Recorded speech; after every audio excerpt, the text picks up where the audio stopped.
Rachel. Desdemona and Othello frolic in bed while the rays of light at dusk illuminate their naked bodies. The afternoon has fallen, and your beauty stands out against the light as a burning charm that takes away my sleep. How many hours of affection can my sanity bear? How much electric touch and caressing that burns my skin, enchanted with loves. So badly they had spoken to me of love that I feel I voluntarily walk towards my own destruction. I feel I evaporate. Speak more of my bosom, speak more of my eyes that were shy, and now they shout and sing. You have kissed my feet. What will I do with them now? I cannot bring them to the ground. Be it that your plants do not touch the ground without force blooming in their tracks. How much peace you have given to my wars. You have taught to this voice accustomed to rumble of shields and swords, soft tones, affected words. Blessed be the fortune that allows me to touch beauty, when others of my class have lost their lives just from looking at it. So badly they have spoken to me of love that I wear armor and a sword. Such is its magic and art that for love I have become ambidextrous, since the sword only the right hand obeys. I dare to take a breath, return for an instant. Forgive me for bursting the charm of these moments, but one has to be in peace, if peace I deserve. I want to hear the stories which you have brought from these lands, but first I would like to know if this ear still is for you the deposit of your trust. I trust you as I do my own image in a mirror, because I know the value you give to truth, and it's capricious. I have a lot to tell you. I have images I have reviewed in my memory in pretend conversations, hoping to please your ear, conversations that have served me as consolation in the night of the high seas when peace reigned, but did not bring sleep. But first, I want to listen to you. I missed your voice, to lose myself in the movement of your lips. Tell me everything you have to tell me. Speak for years. Talk to me. Well then, I want to talk to you. You have read my mind. I mean, maybe I have changed some. Maybe you have changed.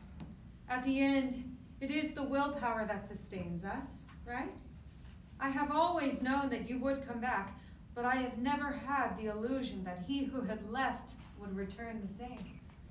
And here I am, with open arms, ready to listen to you, to laugh together, if you are capable still. Are you?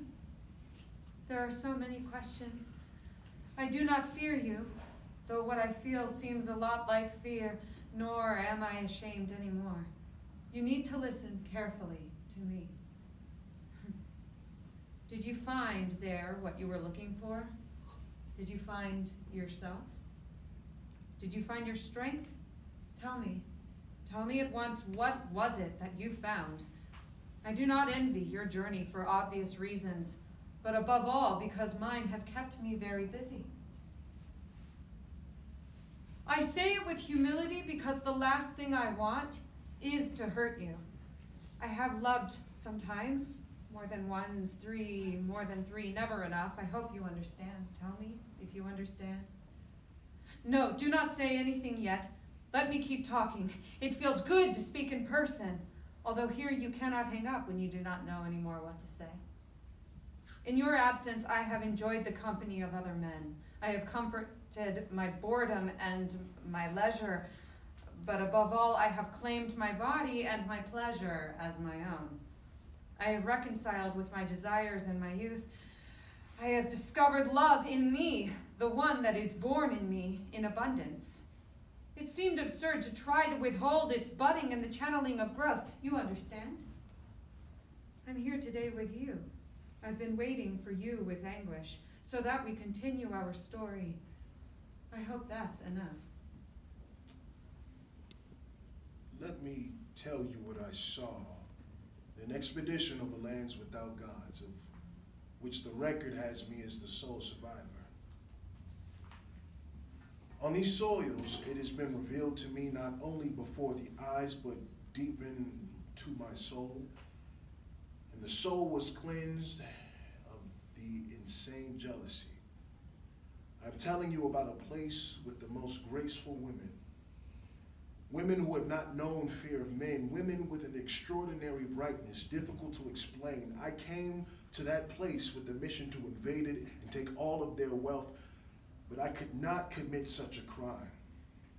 I ended up cheating my corrupt masters by telling them that the place was full of cannibals.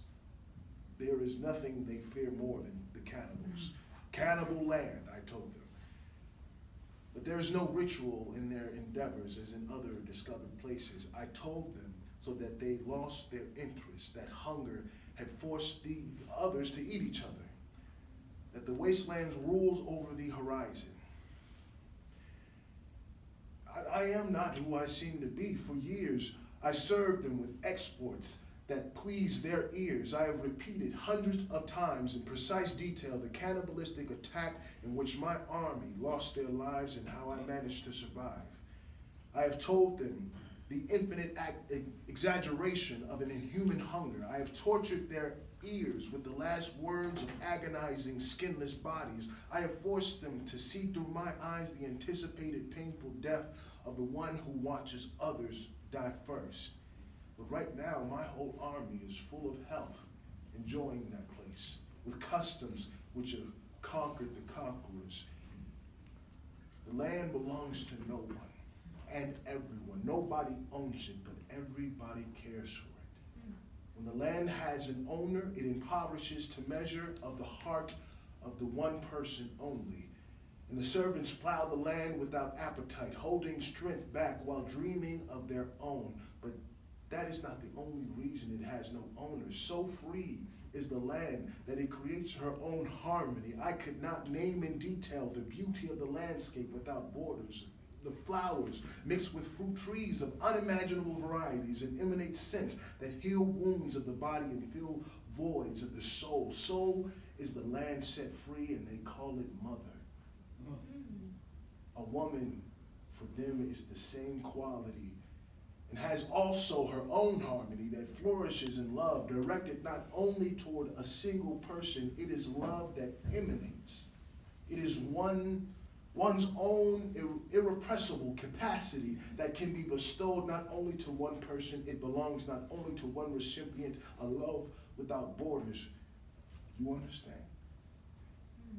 How could I keep vigil over you, my dear? Never. If 1,000 Cassios would make you happy, my heart would be happy for you. If we trust in love as a source in our faith, there is no one in this world who has a right to limit this capacity to love. Those who come together do so because they have found a hand for their hand, a voice for their ear, a shoulder for their cry. They're jealous in their confusion. Kill the subjects of their love, harassing them, impoverishing their fruits. How did they make us think that we do not want the same freedom for ourselves that we want of the earth? However, I have failed before my masters only halfway in completing my commission. Because yes, I have brought this treasure with me, and I intend to spread it everywhere. Speaking to his army, which is assembled. I am not who I am. I have crossed the seas with you, without the slightest intention of conquering the lands that we now step on. I already suspected that the virtue of these inhabitants separate them from the barbarism that has thought of them.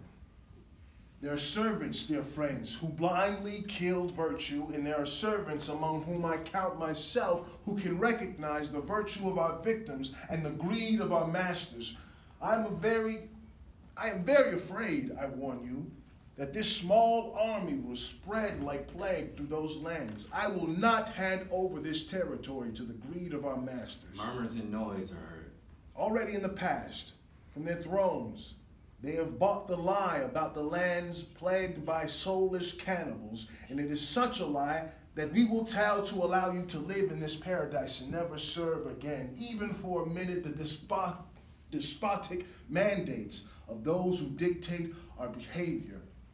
Here is my offer as captain of this expedition. As a living soldier, you have the obligation to plunder this land and deliver the collection to our master. But as a dead soldier, you will not have that obligation. As such, in my report, I have to appear as the only survivor of this expedition.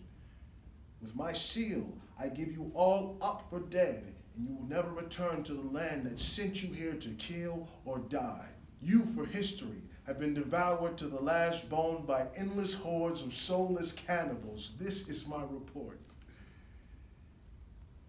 If it is your wish also to free these lands from old greed, raise your sword and pronounce yourself dead, and I will seal your death with my ring. Celebration is heard.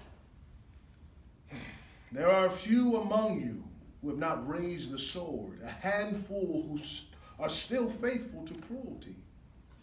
You who have already died, I command you to give real death to these fools before the plague spreads, and let us live and learn in freedom.